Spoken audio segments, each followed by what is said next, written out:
Il faut savoir qu'il y a une profusion de chants liturgiques qui sont écrits tous les ans, il y en a à peu près 500. Et sur ces 500, certains sont très ouverts sur cette évangélisation, ce partage de la bonne parole, de la bonne nouvelle.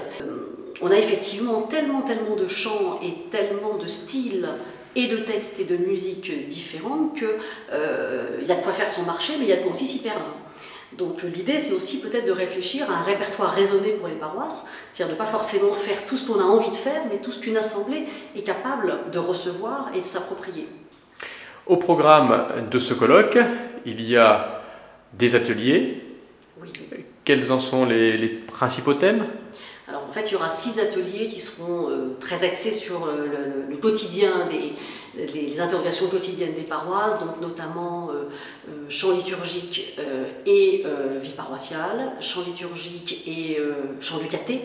Comment y a-t-il ou n'y a-t-il pas de lien entre ce que les enfants chantent au caté et ce qu'ensuite ils viennent chanter à l'église quand ils partagent la messe des grands.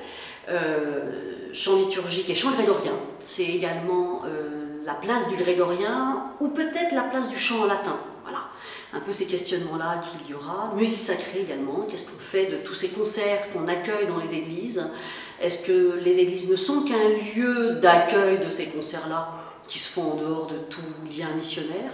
Ou est-ce qu'il y a également une démarche d'évangélisation lorsqu'on accueille un concert dans une église? Quelques mots sur les chants d'église lorsqu'il y a des messes. Ces chants, ils recueillent plus ou moins de suffrages, et d'ailleurs ils sont plus ou moins chantés par l'Assemblée. Comment faire peut-être pour que celle-ci soit plus participante? Alors la question c'est quelle sélection, qui choisit les chants pour la liturgie, sur quels critères on les choisit, et ce sera justement l'un des thèmes du colloque, c'est de donner des bons critères d'écriture pour les auteurs et les compositeurs, et des bons critères de choix pour les paroisses qui donc ont cette responsabilité de, par le biais du chant, de pouvoir dire la foi de l'Église.